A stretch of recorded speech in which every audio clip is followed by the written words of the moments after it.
आप सभी भक्तों को राधे राधे। भगवान कृष्ण और राधा रानी की कृपा सदैव आप भक्तों पर बनी रहे। अब हमारे ठाकुर जी 1 वर्ष के हो गए हैं।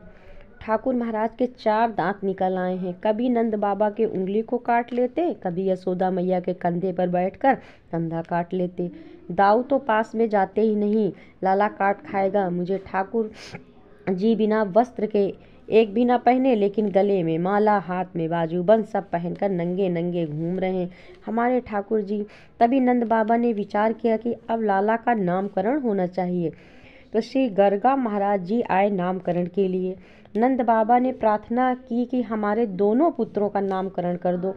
महाराज ने कहा कि कल करेंगे, कल का दिन बहुत शुभ है मैया, आज हम यहीं रहेंगे। मैया हमारे साथ सालिक राम आए हैं, सामग्री दे दो, मैं खुद बनाकर भोग लगाऊंगा, किसी के हाथ का नहीं। मैया सूखी सामग्री दे दी और बनाओ खूब प्रेम से ठाकुर जी का भोग लगाओ। दूध से अटौती खीर बनाई, सालिक राम जी को सिंहासन पर विराजमान किया, थाली सजाकर ठाकुर जी के सामने रख दी और बोले, आज वृंदावन में आए हैं, आपके लिए अच्छी सी खीर बनाई है, खाओ ठाकुर जी।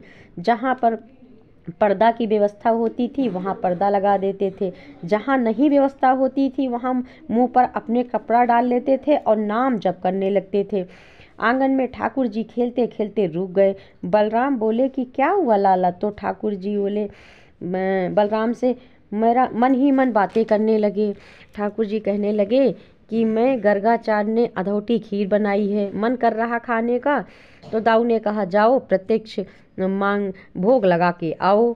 उन ठाकुर जी के सामने सभी सामग्री रखी, पर ठाकुर जी ने खीर उठाई, अब कुछ खाई, कुछ सभी जगह मुंह में थोपा। अब खा गए महाराज। नाम जप करने के बाद जैसे ही मुंह खोलकर देखा कि थाली सब बिखरी पड़ी, महाराज खीर लेके भाग गए।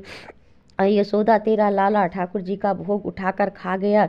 यशोदा मैया बाबा से कहने लगी, बाबा नाराज न हो, मेरा लाला बड़ा चंचल है, इसी कारण मैं सारा दूध दही ऊपर उठा के रखती हूँ। महाराज ने कहा, कोई बात नहीं है, छोटा है, मैं दूसरा बना लूँगा। अब की बार गर्गाचार्य ने और अच्छी खीर बनाई, खूब मेवा मिष्ठान डाल के। अब बोले, जय जय, अब की बार तो छोटा बालक जूठा कर गया था, अब पाओ प्रभु। फिर से ठाकुर जी को सुगंधी आई, फिर ठाकुर जी खेलते खेलते रुक गए। बलराम बोले, क्या हुआ लाला? अब तो और अच्छी खीर बनी है, खा के आओ। महाराज फिर से खीर का पात उठाकर खाने लगे। गर्गाचार्य ने नेत्र खोल के जैसे ही देखा, अब तो गर्गाचार्य को क्रोध आ गया। यशोदा तेरा लाला फिर से आ गया। ठाकुर जी भूखे रहकर आज बार बार उनका भोजन जूठा कर रहे थे। इतना चंचल है कि बार बार भोग को जूठा कर देता है।